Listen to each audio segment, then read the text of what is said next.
Let's take a look at applying the delta epsilon proof method to quadratic functions. Now, if you haven't watched my first video, take a look at that. You really want to be familiar with the delta epsilon definition of the limit, as well as how to do proofs with much simpler functions before you get to these quadratics.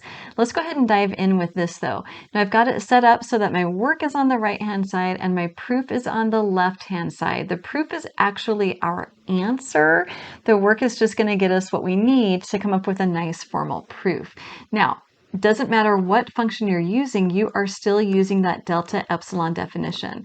So I've got 0 less than the distance between x and c, less than delta needs to lead us to the distance between f of x and L, so that distance in the y direction, less than epsilon. So that's what I'm looking to do.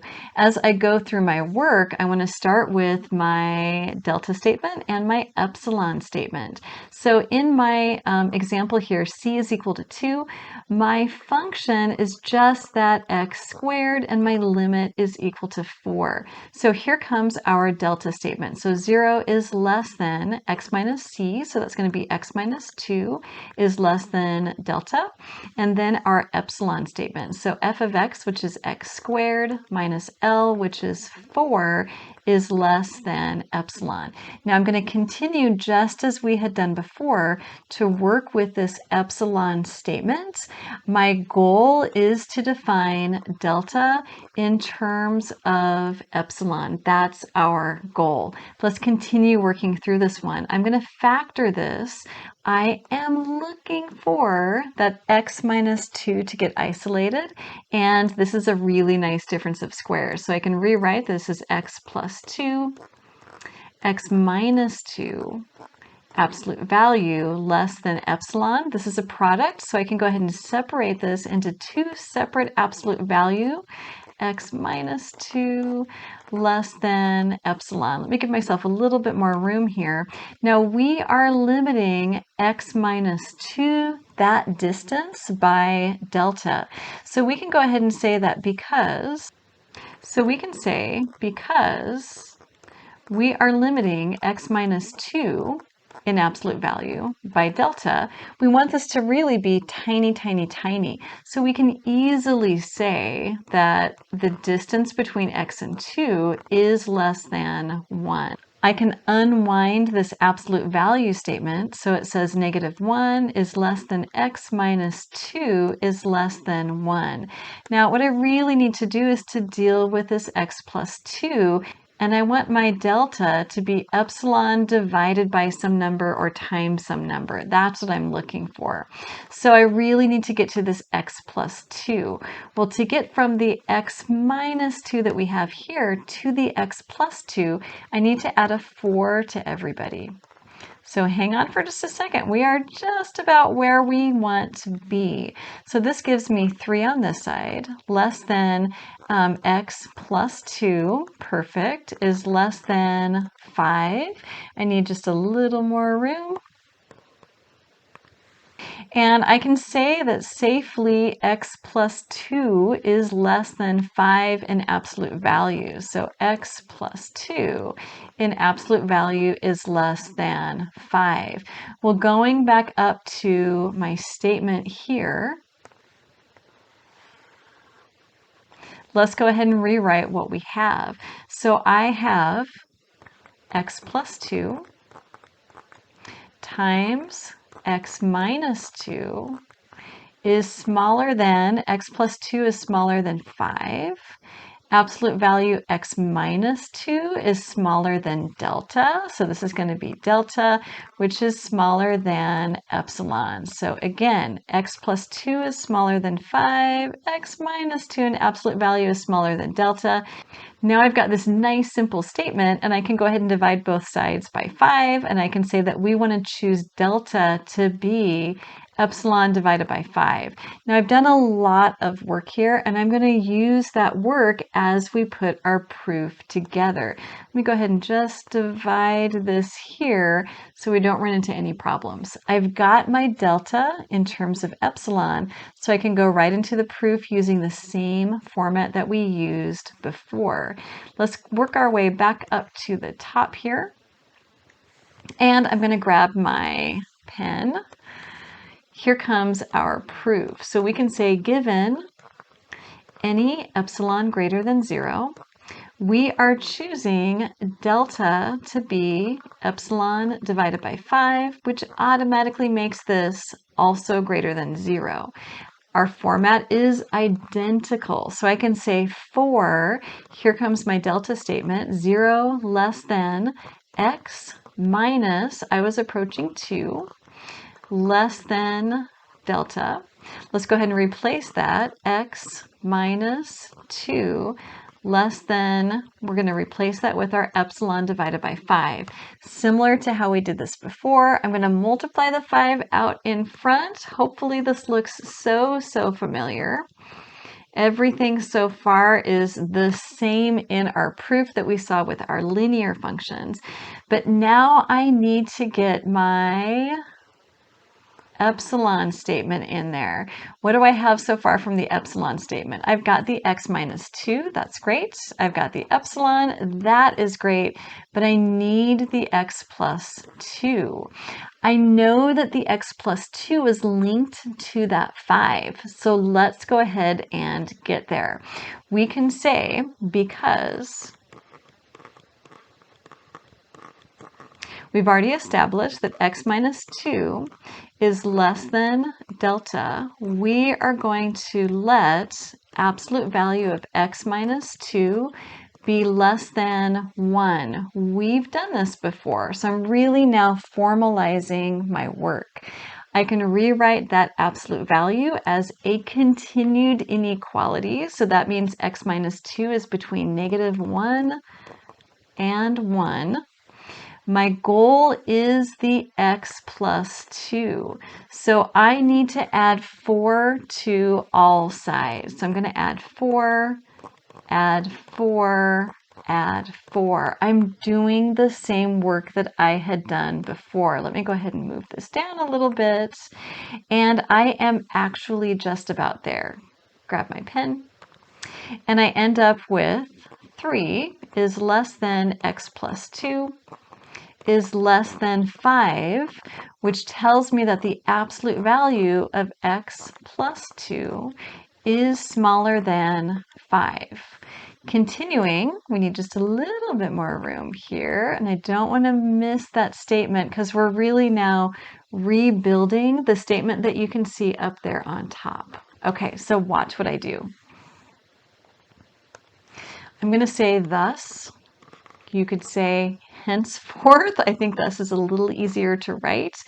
So thus, I've got my x plus 2 smaller than 5. So I'm going to rebuild x plus 2 times x minus 2 is smaller than 5 times x minus 2.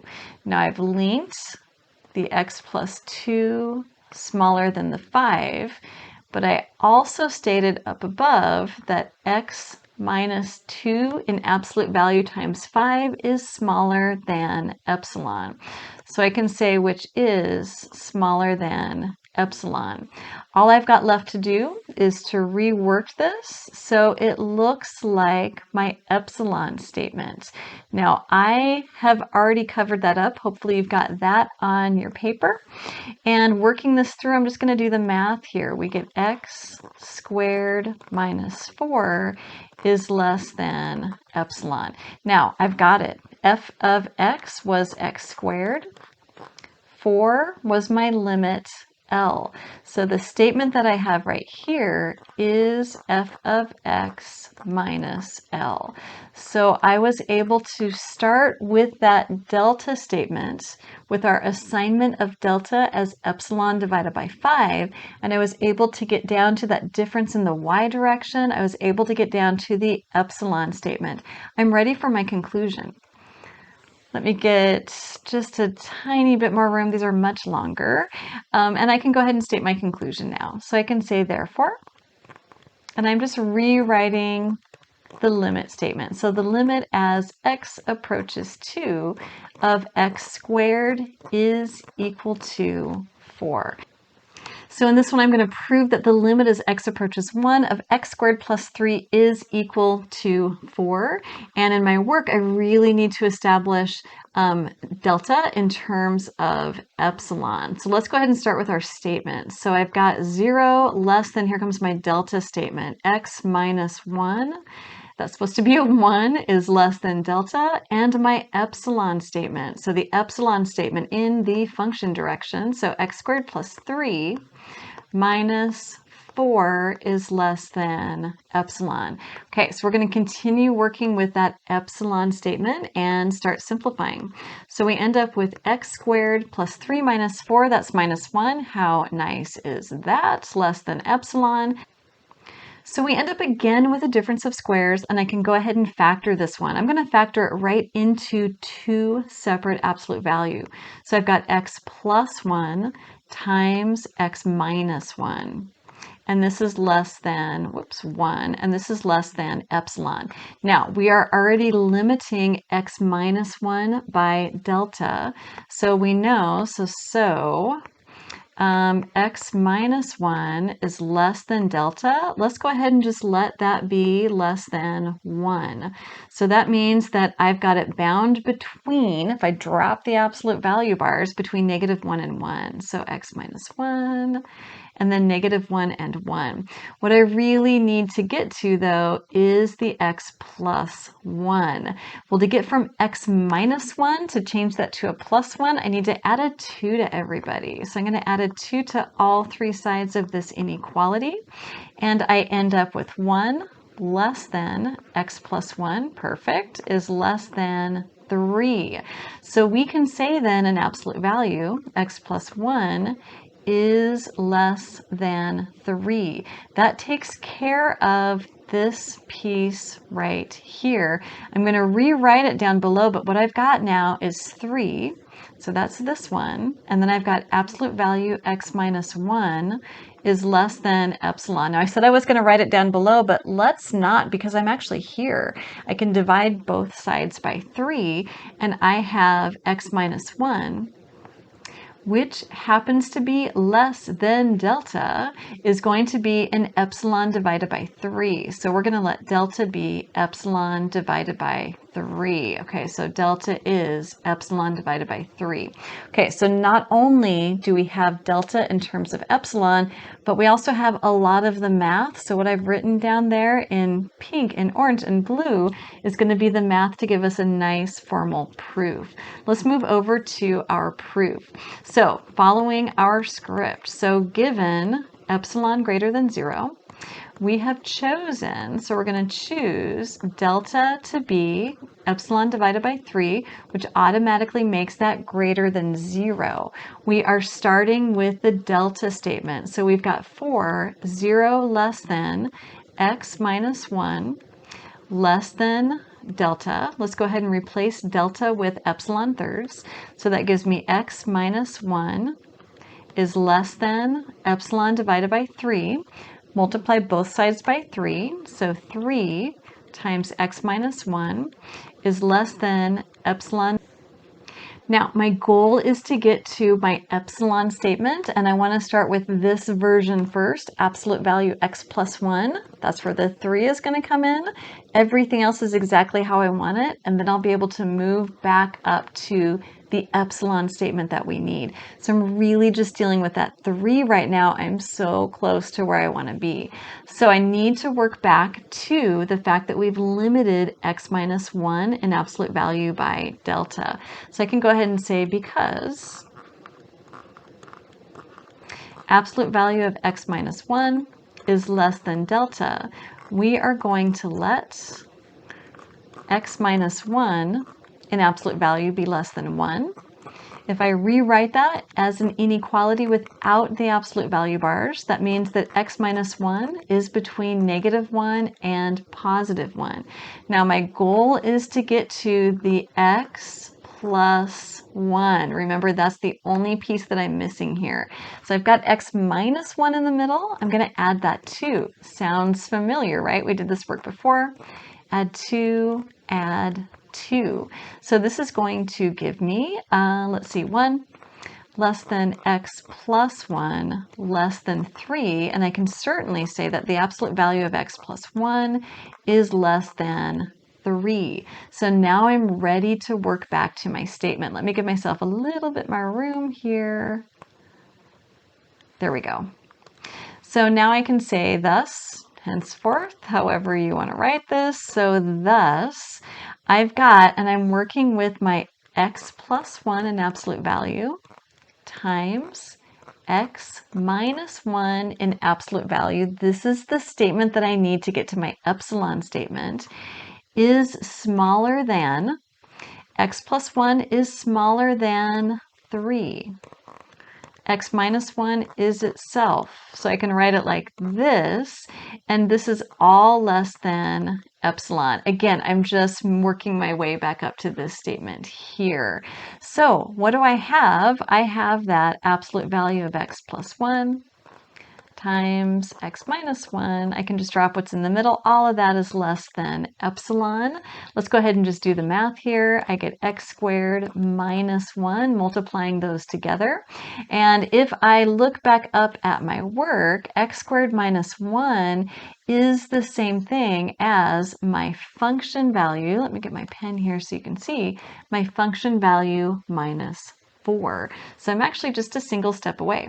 Let me move back down and write what we've got. So this is equal to absolute value function, which is x squared plus 3 minus 4, right? You can double check me. But x squared plus 3 minus 4 is equivalent to our x squared minus 1, which is less than epsilon.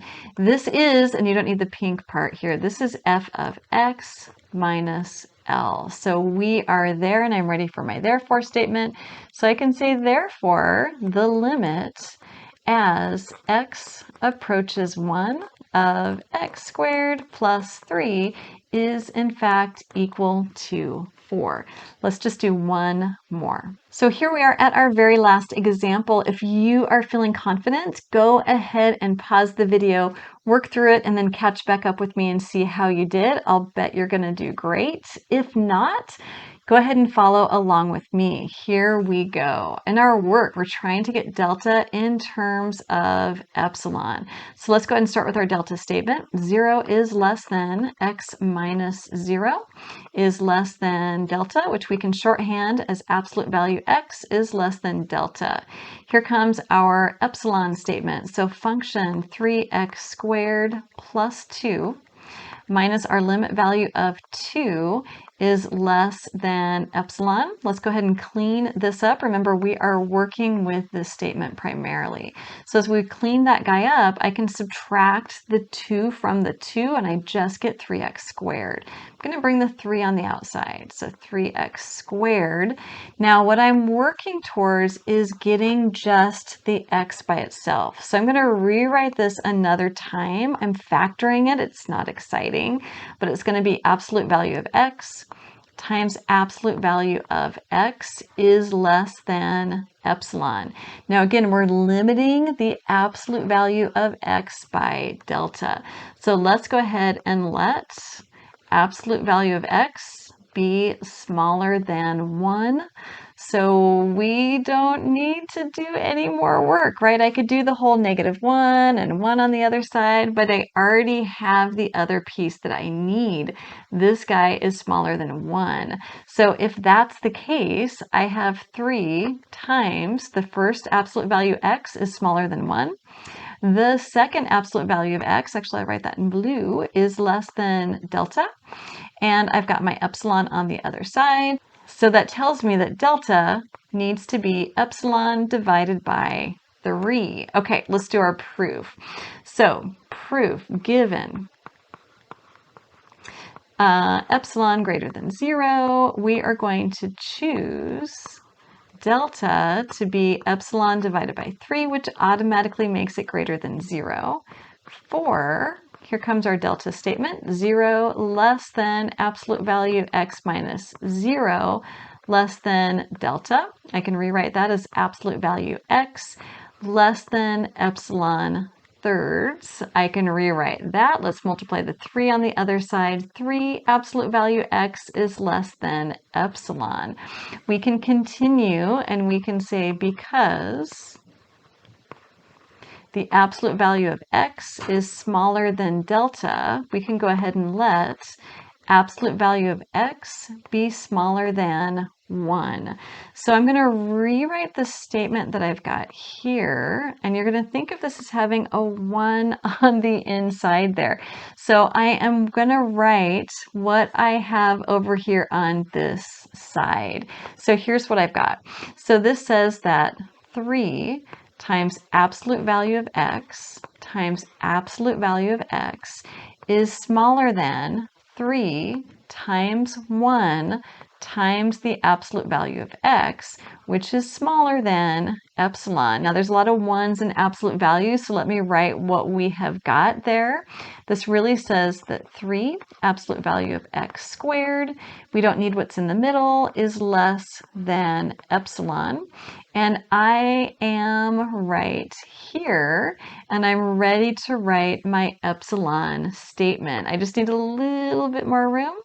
So here comes my epsilon statement, and I can say that absolute value of 3x squared plus 2 minus 2 is less than epsilon. So I've shown that I can start with my delta statement, and it logically flows to my epsilon statement. And here comes my conclusion. Therefore, the limit as x approaches 0 of 3x squared plus 2 is equal to 2, and we finished that proof. You are going to get these. You guys are doing so great. Do take a look at my other videos. Thank you so much for watching.